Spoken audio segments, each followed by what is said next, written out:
the Volvo XC90, a large SUV car which currently is the biggest in the Volvo range.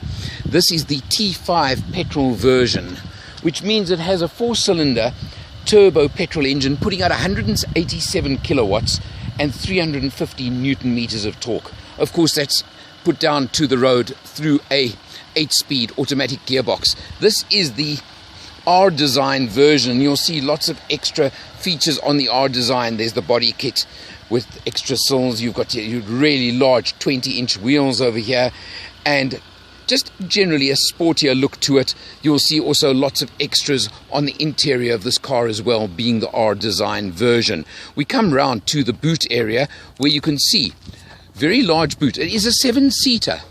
So what you do have is, of course, you can leave a 5-seater and have a very spacious boot, or you can put up the extra seat over here, as I have the one side, and then you have a smaller boot but still a good size, with a really nice feature of a little shelf that flips up over here and a strap to actually hold your shopping in place. Being, of course, a top of the range model, all you need to do is go up here, press a little button, and you do have the auto closing on the rear as well. And that's where you'll see this little badge. It's telling us it's the T5 R Design version. Let's take a look at the inside of the vehicle. Inside the Volvo XC90, I'm not surprised that it was voted the car of the year in South Africa for 2016. It is such a comfortable place to be. You've got really good sports type seats which have multiple electrical adjustment, 3-way memory as well over here, so you can get your memory settings for the seats as well. So you have no excuse to not be comfortable behind this lovely multifunction steering wheel with controls for everything you want, and of course even your flappy paddle just over there on both sides of the wheel if you want to use the override on the 8-speed automatic gearbox.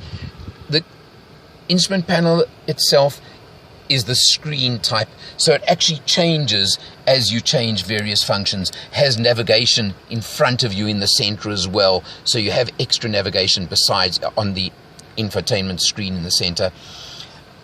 We're in eco mode right now, so it shows you different functions and different ways that so your instrumentation actually changes as you change modes on the car, which is a nice modern feature right these days. Coming across to the center, you have almost a tablet function on the center screen, obviously a touch screen. If I press over there, it brings up the map function very neatly over there, or alternatively I press again and I can go into the sound system and the infotainment. And speaking of that, being the R Design, one of the features is that it has an upgraded Bowers & Wilkins sound system, including the extra speaker over there, and a really top-class sound system involved in this version as well. So luxury all the way. You come down to, of course, your gear shift, standard for the 8-speed. The Volvo Design, which is your start and stop. Over there, you just twist it.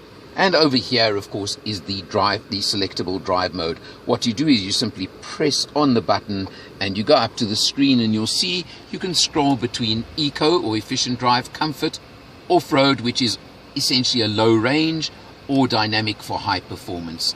And simply at the press of the button, you engage the system you want. Easy as that. All round, otherwise, lots of luxury, lots of space. Let's take a look in the back seat.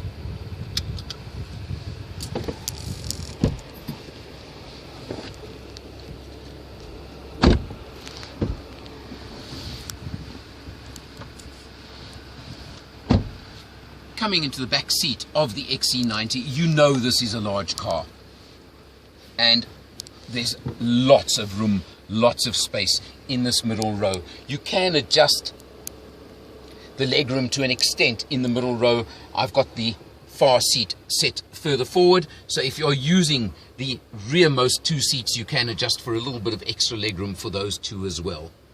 Another feature that this car has is over here, it's actually got 4-zone climate control, which means that the rear or middle row passengers can also individually, left and right, set temperature for the climate control to their individual use and purposes. Again, a luxury feature in a car of this sort.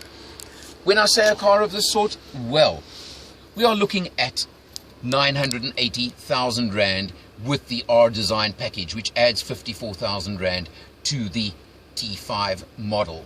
So 926,000 as standard, 980 with the R design pack, which I think adds a lot of extras, gives you a lot of features.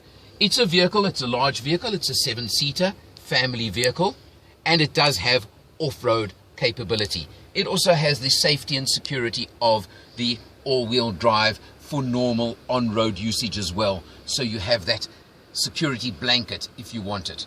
Being a Volvo, of course, it has every safety feature you could ever want. It even has the heads-up display for the driver, giving you a third function regarding the navigation, for example, just to make sure that you keep your eyes on the road and you concentrate.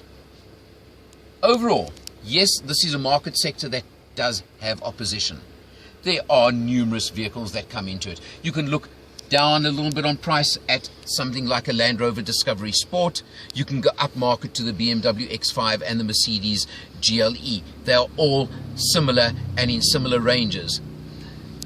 If you're looking for a vehicle of this sort in the million rand range, you certainly have to put this one on your shopping list, have to take a look at it, and then decide which one suits you best. I repeat what I said earlier, it did not win the South African Car of the Year 2016 for nothing.